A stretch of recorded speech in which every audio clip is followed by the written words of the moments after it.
कहानी पसंद आए तो लाइक करें और चैनल को भी सब्सक्राइब कर लें। एक समय की बात है।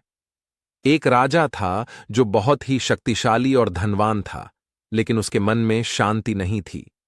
दिन रात वह सोचता रहता था कि उसके पास इतनी सारी संपत्ति और ऐश्वर्य होने के बावजूद भी उसे सुकून क्यों नहीं मिलता। राजा के मन की यह बेचैनी उसकी सारी सुख सुविधाओं के बावजूद भी उसे परेशान करती थी। एक दिन राजा के राज्य में एक भिक्षु का आगमन हुआ।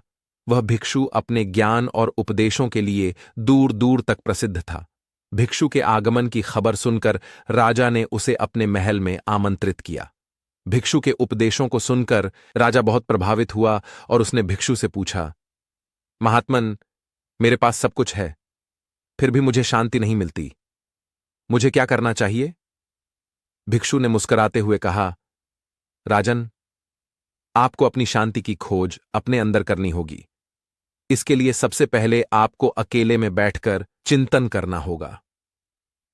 अगले दिन सुबह राजा ने भिक्षु की सलाह मानकर अपने कक्ष में आसन जमाया और चिंतन में बैठ गया।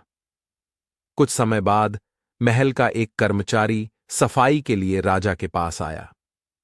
राजा ने उसे रोककर उससे बात करनी शुरू की। उसने कर्मचारी से उसकी परेशानियों के बारे पूछा। कर्मचारी ने अपनी आर्थिक तंगी और घर की समस्याओं का वर्णन किया, जिसे सुनकर राजा का दिल भर आया। उसे पहली बार एहसास हुआ कि उसके राज्य के कर्मचारी भी कई कठिनाइयों से जूझ रहे हैं।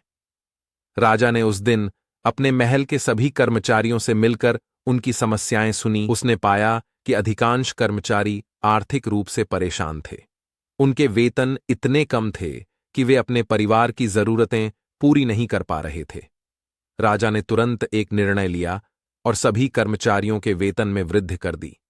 कर्मचारियों ने खुश होकर राजा का धन्यवाद किया और उनके चेहरे पर खुशी की झलक देखकर राजा को भी अजीब सी शांति का अनुभव हुआ। अगले दिन राजा की फिर से भिक्षु से भेंट हुई। भिक्षु ने पूछा, राजन, क्या आपको कुछ शांति प्राप्त हुई?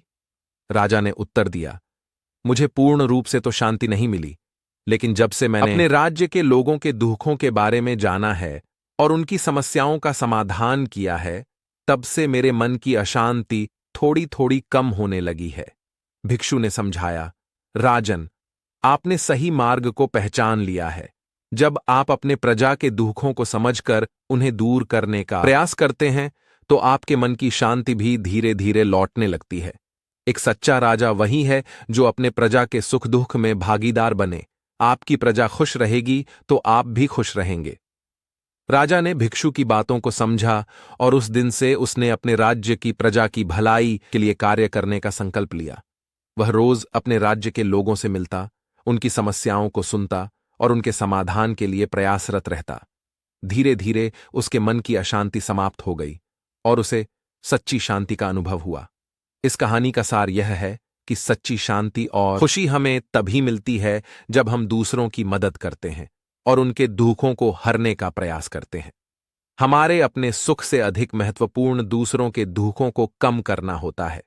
इसलिए हमें यथाशक्ति दूसरों की सहायता करनी चाहिए और उन्हें सुखी बनाने का प्रयास करना चाहिए।